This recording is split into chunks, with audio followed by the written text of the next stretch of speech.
안녕하세요. 책사랑 오스컨입니다. 신인간혁명 제7권 242페이지부터입니다. 저자는 이케다 다이사쿠, 펴낸 곳은 화강신문사입니다. 이른봄 242페이지부터입니다. 1월 18일은 회장 야마모토 신시 일행이 파리를 떠나는 날이었다. 유럽 총지부장 가하사키 에이지는 스위스의 제네바, 이탈리아의 로마, 레바논의 베이루트까지 회장 일행과 동행하기로 되어 있었다. 오전 9시 전에 일행이 공항에 도착하자 10여 명의 멤버가 환송하기 위해 나와 있었다. 멤버들은 신시를 둘러싸고 간담을 시작했다. 모두 제각기 결의를 이야기하기 시작했다. 스웨덴의 오하라 기요코가 말했다. 선생님, 스웨덴에는 아직 멤버가 거의 없습니다. 하지만 앞으로 늘려갈 테니 꼭 와주십시오. 알겠습니다. 반드시 가겠습니다. 그보다 스웨덴은 추운 곳이니 건강에 유의하세요. 선생님, 노르웨이에도 꼭 와주세요. 그때까지 열심히 홍교하여 반석 같은 지구를 만들어 놓겠습니다. 이렇게 말한 것은 하시모토 고지였다. 당신에게는 맛있는 요리를 해주신 보답으로라도 반드시 가야만 하겠군요. 굉장히 맛있었습니다. 하시모토 씨도 앞으로는 광선유포를 위해 열심히 노고하여 생명의 영원한 재벌을 쌓아가십시오. 그러자 독일의 사다 고이치로가 힘찬 목소리로 말했다. 독일 지부는 유럽의 선구자가 되어 강선유포에 가겠습니다. 지켜봐 주십시오. 독일은 기세가 있군요. 모두 사이좋게 해나가세요. 단결은 힘이니까요. 예, 큰 목소리로 사다가 대답했다. 이런 곳에서는 그렇게 큰 소리로 대답하지 않아도 됩니다. 예, 사다는 더 큰 목소리로 대답했다. 모두가 웃었다. 온화한 분위기 속에서 간담을 나누었다. 모두의 결의는 중요하지만 포교라해서 그렇게 눈을 부릅뜨고 전쟁터에 나가는 것처럼 할 필요는 없습니다. 유럽은 개인주의 사회입니다. 그러나 개인주의란 내심은 외롭고 쓸쓸합니다. 그러므로 모두가 단결하여 화기애애하게 밝고 명랑한 모습으로 즐겁게 행동하는 모습을 보면 오히려 상대편에서 먼저 다가올 겁니다. 그리고 자연스럽게 모두가 신심을 하고 싶다고 말하게 됩니다. 신씨가 이렇게 말하면서 주위를 둘러보니 멤버들을 멀리서 에어싸기라도 하듯 몇몇 사람들이 이쪽에 시선을 두고 흥미로운 듯 귀를 기울이고 있었다. 보세요. 이 모습 자체가 바로 그런 모습입니다. 다시 웃음꽃이 피었다. 오전 10시 15분에 파리의 오를리 공항을 출발한 비행기는 1시간 뒤에 스위스 제네바에 도착했다. 공항에는 스위스의 연락 책임자인 모토스키 미스코가 마중 나와 있었다. 제네바는 온통 눈으로 뒤덮인 은세계였다. 레만 호스가에 위치한 호텔에 도착하여 점심을 먹은 뒤 야마모토 신이치는 모두에게 시내 견학을 하자고 제안했다. 그가 이렇게 제안한 것은 눈 내리는 제네바를 걸으며 현지 사람들이 겨울을 어떻게 지내는지 알고 싶었기 때문이다. 한방눈이 내리는 거리로 나온 신이치는 앞장서서 걸으며 동행한 멤버에게 이렇게 말했다. 춥다고 해서 방에만 있으면 아무것도 못한 채 시간만 지나가 버린다. 이런 때는 이 정도 눈쯤이야 하면서 밖으로 일단 나오면 추위도 그렇게 견디기 힘들게만 느껴지지는 않는 법이다. 그리고 무엇보다도 몸을 움직이면 오그라들었던 마음의 세계가 크게 열리게 된다. 신심도 마찬가지다. 비판받고 매도당하는 것이 싫어 틀어박혀 있는다면 사태는 조금도 바뀌지 않는다. 그러나 용기를 내어 싸우겠다는 마음으로 부딪혀가면 저까지도 자기 편으로 만들 수 있다. 시인씨는 하얀 입김을 내뱉으며 빠른 걸음으로 걸었다. 모두 그 뒤를 따라가기 바빴다. 걷는 동안에 모두의 몸도 달아올라 땀이 났다. 이날 밤 일행이 머무는 호텔에서 교학시험과 좌담회가 실시되었다. 스위스에서는 홍교가 결실을 맺지 못하고 있었지만 불법 대화는 착실하게 진행되고 있었다. 좌담회에는 모토기스의 쌍둥이 딸들도 밝고 건강한 모습으로 참석했다. 또 지난번에 신이씨가 스위스를 방문했을 당시 결혼 상담을 한 다카야마 사치는 그 후 결혼하여 브루노 부인이 되었고 이날 좌담회에 남편과 함께 참석했다. 간담이 시작되자 그녀는 말했다. 야마토 선생님, 이번에 실시한 교학시험에 저는 응시하지 않았습니다. 정말로 죄송합니다. 가사키 씨가 공부를 도와주기 위해서 여러 번 파리에서 와주셨지만 아무래도 내용이 이해하기 힘들어서 하지만 언젠가 꼭 교학부원이 되겠습니다. 그것으로 됐습니다. 평생 동안 해야 하는 공부이니까요. 중요한 것은 포기하지 않는 겁니다. 조금씩이라도 공부하면 됩니다. 그보다 행복한 당신의 얼굴을 보게 되어 저도 안심입니다. 제가 스위스에 온 것은 모토스키 씨와 다카야마 씨의 얼굴을 보기 위해서입니다. 다카야마 씨는 브루노 씨가 되었지요. 아무튼 두 분과 가족들이 건강한 것으로 충분합니다. 그러므로 오늘은 어려운 이야기는 하지 않겠습니다. 오히려 여러분의 근황을 듣고 싶습니다. 그러자 사치 브루노는 자신들이 결혼하게 된 과정을 밝혀 밝은 모습으로 이야기하기 시작했다. 그때 선생님께 지도를 받고 나서 진지하게 제목을 올렸습니다. 그리고 일본에 두고 온 아들에게도 제 심정을 솔직하게 편지에 적어 보냈더니 결혼에 찬성해 주었습니다. 머지않아 아들도 스위스로 불러들여 같이 살 생각입니다. 그렇다 해도 야마모토 선생님이 저희들을 위해 추위에도 불구하고 일부러 스위스까지 와주셔서 정말 감격했습니다. 어떻게 감사의 말씀을 드려야 할지. 아닙니다.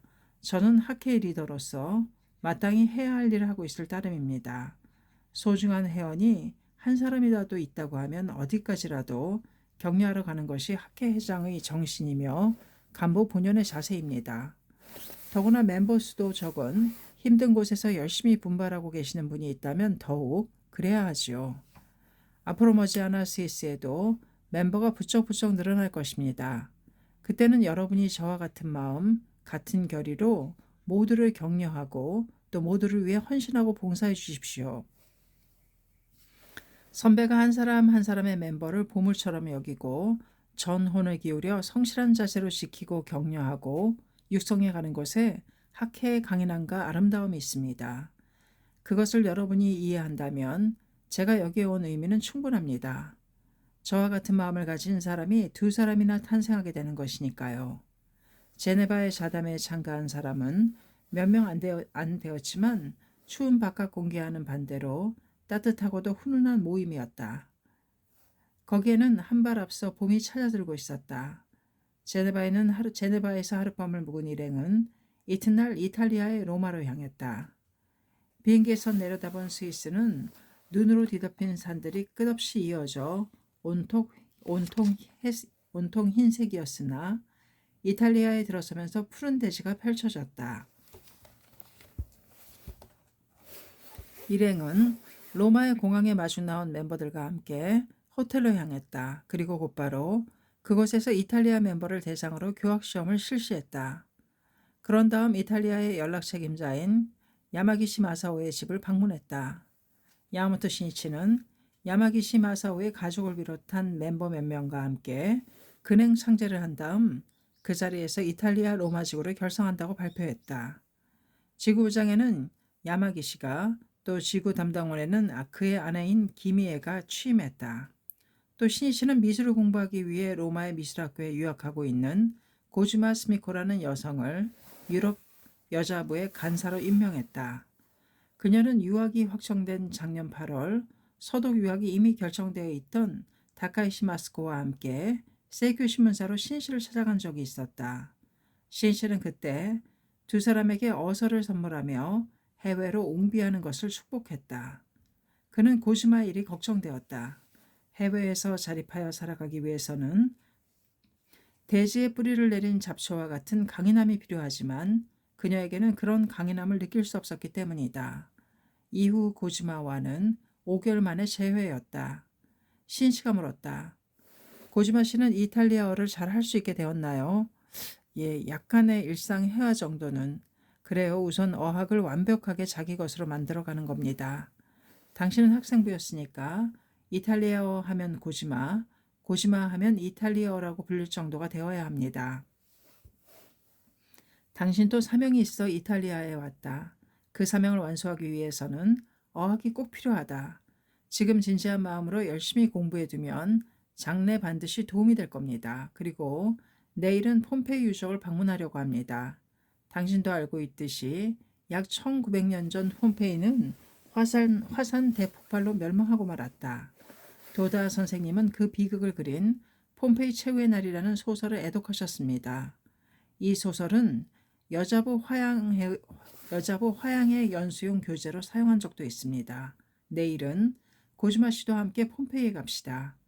당신에게 통역을 부탁하고 싶은데 폼페이에는 야마기시 부부도 동행하기로 되어 있었지만 신실은 유학생 고즈마의 어학 실력을 향상시키기 위해 굳이 그녀에게 통역을 부탁한 것이다. 다음날 오전 9시 기차로 로마를 출발한 신이치 일행은 정오가 되기 전에 나폴리에 도착했다. 이곳은 죽기 전에 나폴리를 꼭 보라는 말이 있을 정도로 아름다운 곳이다. 거기서부터 2대의 택시에 나누어 타고 폼페이로 향했다. 경치가 아름다운 나폴리만을 오른쪽으로 보면서 해안길을 따라 남쪽으로 달렸다. 폼페이 거리를 지나면서 일행은 이탈리아의 유명한 공예품인 까메오 가게에 들렸다. 조개를 양각으로 조각하는 세공 과정을 지켜보면서 야마토 신씨는 고즈마에게 말했다. 보통이라면 버려질 조개 껍데기에 세공을 하여 커다란 가치를 불어넣어주고 있다. 지혜롭군요. 인간이 사회에서 꿋꿋하게 살아가는 데에 소중한 것은 지혜입니다. 광선유포도 인생도 승리해 가기 위해서는 지혜가 있어야 한다. 지혜를 발휘하기 위해서는 강한 책임감과 사명감으로 제목을 불러 강한 생명력을 용연시키면서 깊이 사색해 가는 것입니다. 신실은 이곳에서 브로치나 커프스 단추 등을 선물용으로 구입한 후 그중 브로치 하나를 고즈마에게 선물했다. 그는 단신으로 이탈리아에 건너온 이 여성의 장래에 마음이 쓰였던 것이다. 고즈마 자신은 공부를 마친 뒤에도 이탈리아에 남을 생각이라고 하지만 그림으로 생계를 꾸려나간다는 것은 보통 힘든 일이 아니기 때문이다. 또 지금은 야마기시 부부가 이탈리아에 있지만 일 때문에 부임해 있는 그들은 몇 년 지나면 일본으로 돌아갈 것이다. 그렇게 되면 고즈마가 이탈리아의 중액이 되어야만 한다. 그때 착실하게 사회 뿌리를 내리면서 광선유포의 리더로서 활약해 갈 것을 신실은 기대하고 있었기 때문이다. 그러기 위해서라도 그녀가 강해졌으면 하는 바람이 있었다. 일행은 다시 택시를 탔다. 왼쪽으로는 유럽 유수의 화라산이라 불리는 베스비오 화산이 우뚝 솟아 있었다. 이 산은 20여 년 전인 1944년에도 대분할을 했었지만 지금 차창 밖으로 보이는 베스비오 산은 온화한 모습이었다.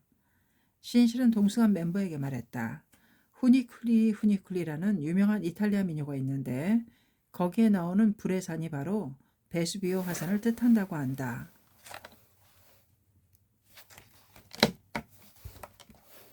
이 산의 등산철로가 완성된 것을 기념하여 만든 노래라고 들은 적이 있다. 차는 이윽고 폼페이 유적지에 도착했다. 폼페이는 상업도시로서 또 로마 귀족의 휴양지로서 번영을 누리던 고대 도시였다. 하지만 기원 79년에 발생한 베스비오 화산의 대폭발로 땅속에 묻혀버리고 말았다. 그리고 18세기 중엽에 재발견된 이래 계속 발굴한 결과 예전에 번영했던 모습을 다시 되찾을 수 있었다. 야마토 신씨 일행은 폼페이 입구 옆에 위치한 박물관에 견학한 뒤 유적을 돌아보았다. 초로에 접어든 이탈리아인 가이드의 설명을 고즈마 스미코가 열심히 통역해 주었다. 시가지는 타원형과 같은 모양으로 펼쳐져 있고 동서 1200m 남북 650m 정도라고 한다.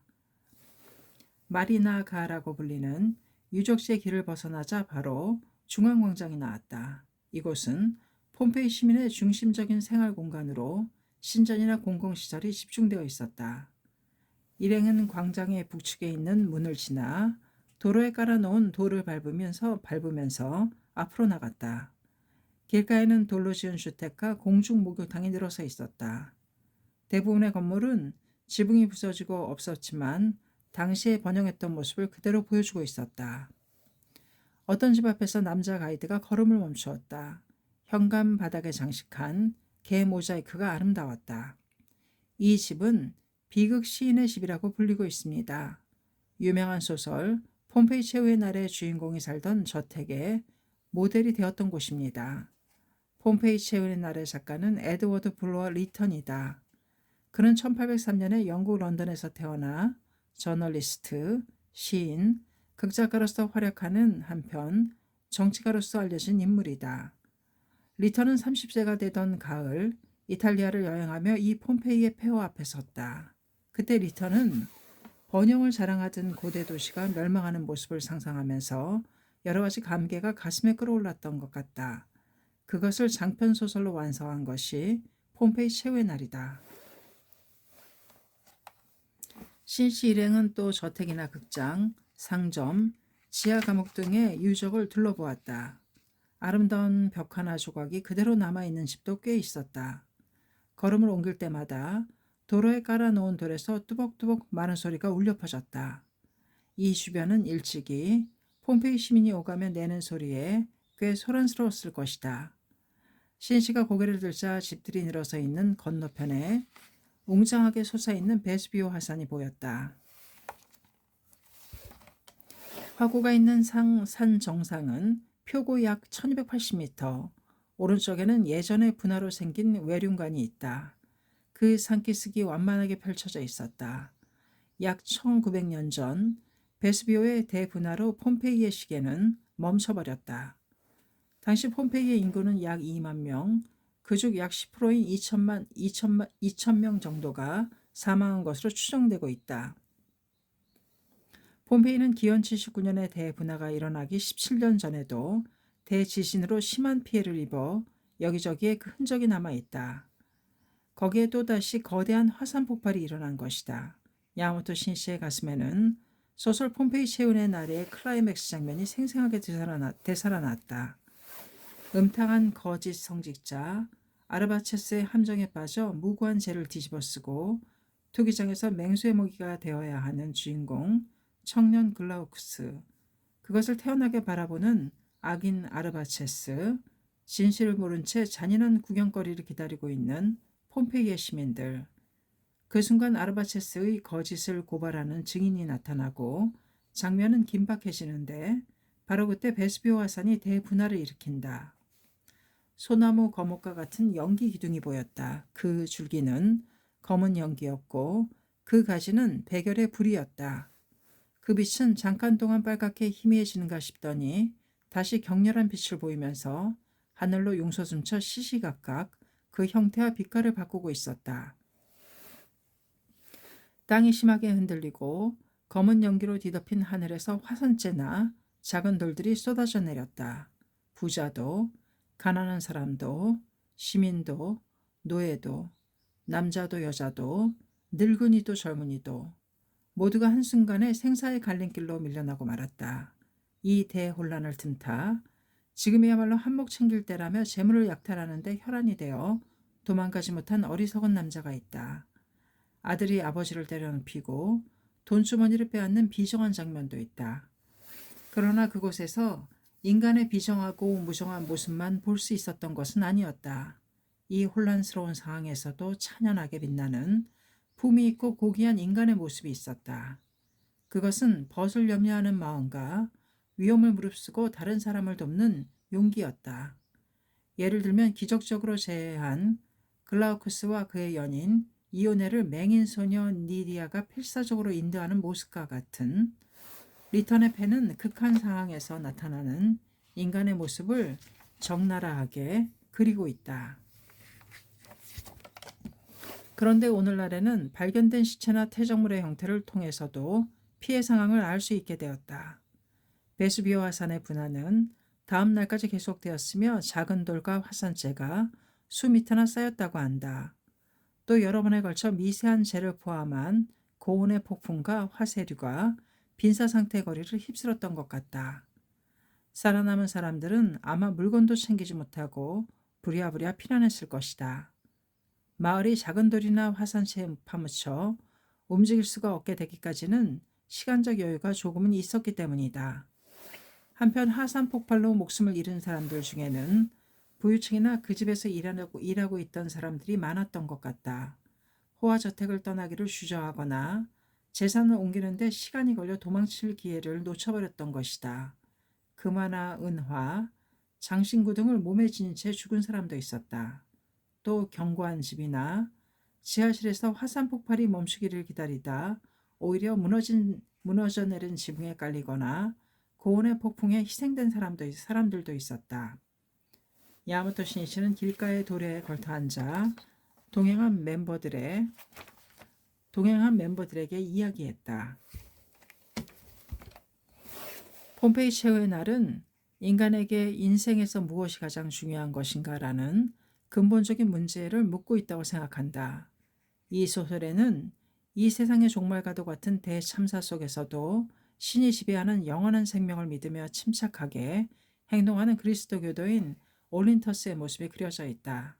실제로는 당시 폼페이에는 그리스도교가 거의 알려지지 않은 것 같지만 리터는 올린터스와 같은 모습을 통해 인생의 근본적인 문제와 참된 종교가 추구해야 할 자세를 말하려고 했던 것이다. 어떤 사람도 생사의 고뇌를 피할 수는 없다. 전 세계의 금은 보화를 다 모은다 해도, 아무리 지위가 높아도, 또 권력이 있다 해도 이 문제만큼은 결코 해결할 수 없다. 대성에는 세간에서 사람들이 무서워하는 것은 화염속과 도검의 성광과 자신의 죽음이니라. 어서 956쪽 말씀하시고 있다. 누구나 죽는 것을 두렵고 그만큼은 소중한 것이 생명이라고 할 수 있습니다. 그렇기 때문에 소중한 생명을 무엇을 위해 사용해야 하는가? 이것이 초점입니다. 그런데 인간은 자칫하면 이 근본적인 문제에서 눈을 돌려 눈앞의 즐거움이나 이해타산의 마음이 빼앗겨 휩쓸리고 만다. 안타까운 일이다. 그러나 니치렌 대성인의 불법을 수지하고 지용의 보살의 사명을 자각한 우리들은 인류를 구하기 위해 그리고 강선유포를 위해 활동하고 있습니다. 가장 소중한 생명을 가장 숭고한 목적을 위해 쓰고 있는 최고의 인생입니다. 신이치는 다시 고지마 스미코에게 말했다. 고지마 씨, 인생은 짧습니다. 또 어떤 일이 있을지도 모르는 무상한 것이지요. 그러나 불법이라는 영원 상주의 법을 믿으며 끝까지 살아간다면 영원한 행복의 길을 열 수 있습니다. 그러므로 확고부동한 자신을 만들고 무슨 일이 있어도 아무리 괴로워도 또 고통스러운 일이 있더라도 굴하지 않고 평생을 광포의 사명에 끝까지 살아가는 것입니다. 폼페이를 견학한 다음 날인 21일 야마토 신시 일행은 로마의 유적과 바티칸 시티의 성 베드로 대성당 등을 시찰했다. 이날 아침에는 가랑비가 내렸지만 신이치는 성 베드로 대성당의 앞에 섰을 때 비가 그치고 구름 사이로 햇빛이 비치기 시작했다. 그날 밤은 야마기시 마사오의 집에서 자담회가 열렸다. 자담회라고 하지만 형식은 배제한 간담회였다. 간담회가 끝날 무렵에 신이치는 작년 10월에 실시한 제1회 문화제의 레코드를 야마기시의 부인에게 틀어주도록 부탁하여 모두 함께 들었다. 음악대와 구적대가 연주한 클래식과 일본 민요 그리고 하케가의 힘찬 연주가 방 한가득 울려 퍼졌다. 레코드를 듣고 있는 동안에 야마기시 마사오도 고지마 스미코도 생기 있게 눈동자가 빛나기 시작했다. 그것을 본 신이치는 말했다. 어떠세요? 하케가는 언제 들어도 힘이 나지요? 쓸쓸할 때는 근행을 한 후에 이 하케가를 들으며 용기를 내시기 바랍니다. 여러분에게는 언제나 곁에 있으면서 격려해주는 사람이 없습니다. 그것이 해외 멤버들의 힘든 부분입니다. 어서는 불법자가 가야 할 길을 명확하게 제시하고 있습니다. 하지만 격려하고 지도해주는 사람이 없기 때문에 자칫하면 자신의 약한 마음이나 감정 그리고 제멋대로 하고 싶은 생명에 지기 쉽습니다. 신심은 그 약한 자신의 마음과 싸우는 것입니다. 어서에도 마음의 스승으로는 될지언정 마음을 스승으로 삼지 말라. 어서 1022쪽 말씀하시고 계십니다. 자신의 마음을 지배할 수 있는 사람이야말로 진정한 신앙의 용자라고 할 수 있습니다. 나는 언제나 여러분의 일을 기원하고 있습니다. 한평생 지켜보겠습니다. 무슨 일이라도 좋으니 편지로 보고해 주세요. 우리는 창가의 형제이니까요. 서독과 프랑스에 비해 이탈리아의 멤버는 아직 적었다. 하지만 핵심이 되는 인재를 육성해 둔다면 언젠가 때가 오면 크게 발전할 것이다. 신일은 지금 이곳에 있는 사람들에게 인생을 크게 비약시켜 갈 수 있는 종자를 필사적으로 심고자 했다. 자담회를 마치고 호텔로 돌아왔을 때 미국에 있는 기요하라 가스로부터 1월 29일에 시애틀 집으로 결성했다는 내용의 정보가 도착해 있었다. 세계 강포의 톱니바퀴는 유럽에서도 또 미국에서도 힘차게 돌아가기 시작했다. 일행이 로마를 출발하여 중동 국가인 레바논의 수도 베이루트로 향한 것은 22일 오전 11시 반이 지나서였다. 바다와 같이 펼쳐진 구름을 바라보며 약 2시간 반의 비행을 마치고 기체가 구름 밑으로 내려오자 푸른 지중해가 보였다. 그리고 멀리 저편에 백설로 뒤덮인 레바논 산맥의 산들이 모습을 드러냈다. 레바논이라는 이름은 백을 뜻하는 말에서 유래된 것으로 산맥의 경관이 하얗기 때문에 그 이름이 붙여졌다고 한다. 지중해를 접하고 있는 레바논은 좋은 항구라는 혜택받은 지리적 이점을 살려 아득히만 수천 년 전 페니키아인이 근거지로 삼았던 곳이다. 이후 메소포타미아와 지중해를 연결하는 교역의 중심지로서 번영했지만 문명의 십자로가 안고 있는 숙명이라고 할까 수차례에 걸쳐 타국의 침략과 지배를 받아왔다. 페르시아 제국과 이슬람 제국의 지배, 중세 14군의 침략, 게다가 이집트의 맘루크 왕조와 오스만 투르크 제국의 지배가 계속되었다. 근대에 들어서는 서구 열강의 영향이 강해져 20세기 중반에 독립할 때까지 20여 년 동안 프랑스의 위임 통치를 받아야 했다. 이러한 역사를 거친 레바논에는 그리스도교, 이슬람교의 각파가 넓혀져 종교상의 대립도 거듭해왔다. 레바논에는 아직 학회원이 한 사람도 없었다. 신 씨가 굳이 이때 베이루트를 방문한 것은 영국의 역사가 아놀드 제이 토인비가 종교사의 산 박물관이라고 했던 레바논의 종교 사정을 시찰하기 위해서였다. 레바논은 당시 중동의 여러 나라 중에서 유일하게 그리스도교와 이슬람교도 2대 종교로서 양립하고 있었고 더욱이 그리스도교 신자가 반수 이상을 차지하고 있었다.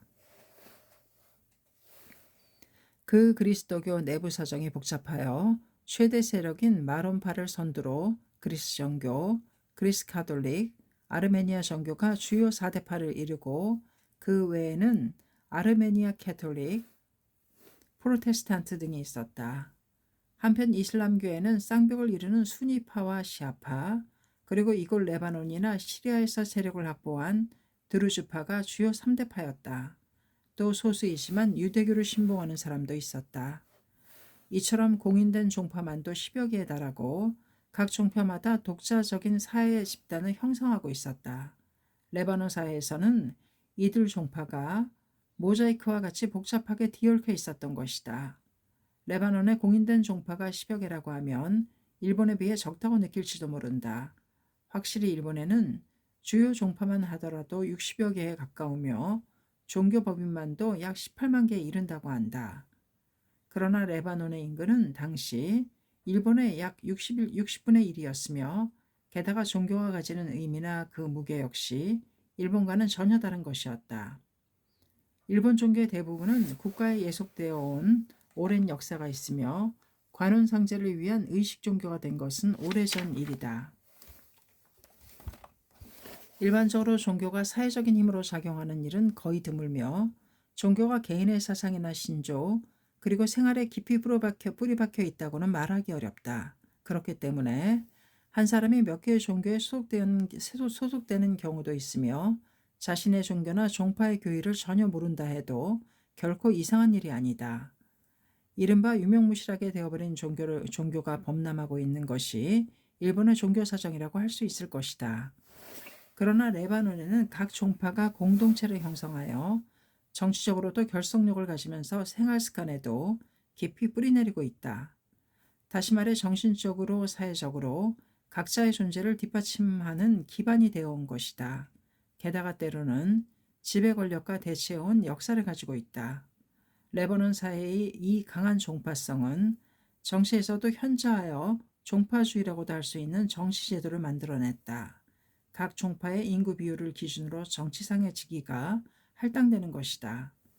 이 정치제도는 제1차 세계대전 후 프랑스의 위임 통치 시대에 확립된 것으로 제2차 세계대전 중 레바논의 독립운동이 그 기세를 더하여 1944년에 완전 독립을 이룩한 후에도 종파주의는 그대로 계승되었다. 예를 들면 대통령은 전통적으로 마론파 그리스도교에서, 수장은 순위파 이슬람교도에서 선출되고 또 주요 강요의 자리나 국회의원 수도 종파별로 배분되어 왔다. 그런데 야마모토 신시가 방문한 1963년 무렵에는 이슬람교도가 눈에 띄게 증가하고 있었다.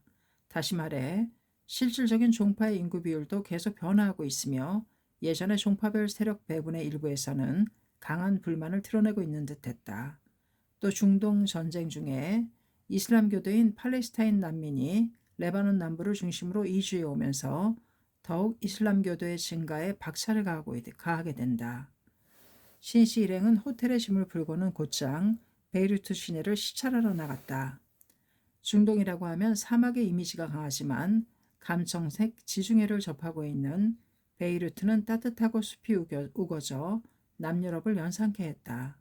멀리 저편에는 수려한 레바논 산맥이 빛을 발하고 있었다.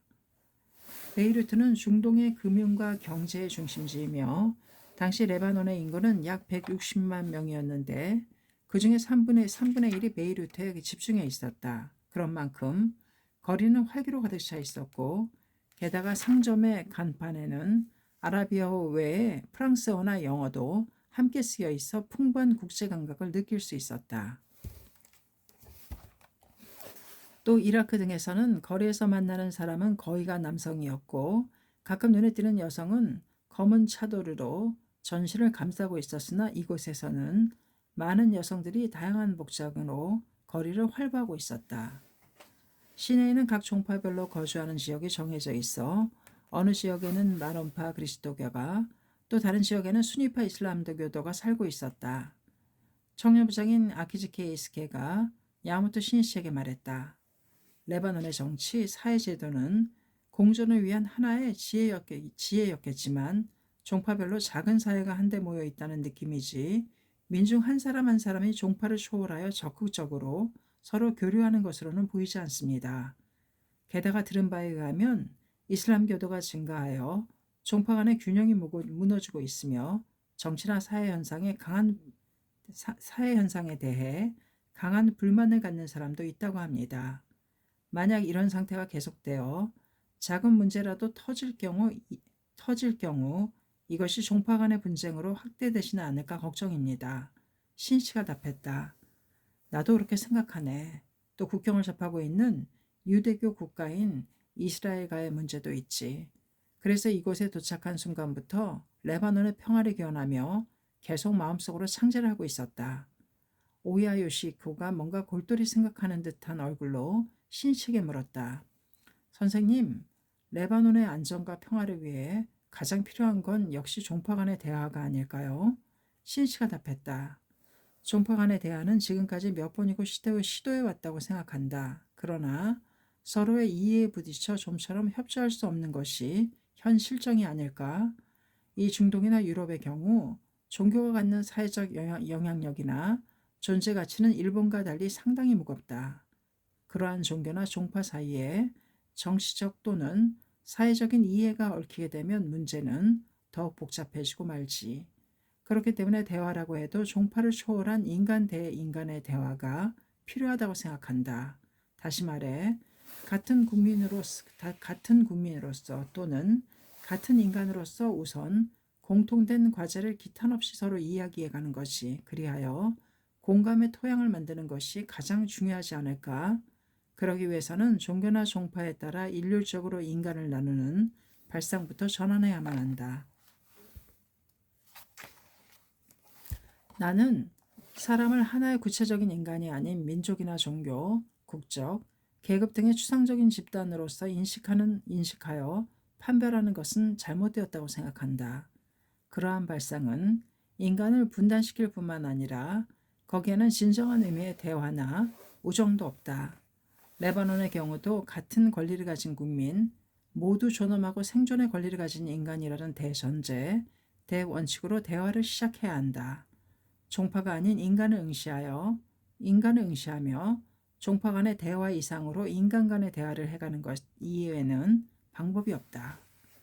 물론 이것은 그렇게 쉬운 일은 아니겠지만 그러한 시점에 서서 대화를 이끌어가지 않으면 사태는 더욱더 뒤얽히게 될 것이다. 실은 내가 앞으로 생애를 걸고 해가려는 일도 이 인간 대 인간의 대화를 세게 넓혀가는 것이다. 본래 불교에는 종파 따위는 없었다. 또 특정한 계급이나 민족을 위해 있는 것도 아니다. 인간을 위해 일체 중생을 위해 설해진 것입니다. 대성인의 마음도 또한 일체 중생을 어떻게 하면 행복하게 할 수 있을까 하는 일점에 맞추어져 있다. 도다 선생님은 학회는 인간종으로 나아가야 한다고 말씀하신 적이 있다. 어디까지나 인간이 근본입니다. 우리들도 이런 큰 마음으로 나아가자. 현실의 세계는 종교도 민족도 문화도 모두 다양하다. 그 다양성 속에서 살아가는 인류가 결합하기 위해서는 만인에게 공통된 인간이라는 원점으로 돌아가는 수밖에 없다. 그것을 가르치는 것이 불법이며 인류의 행복과 평화를 위해 살아가는 것이 불법자입니다. 시인의 이야기에 모두 눈이 확 트이는 것 같았다.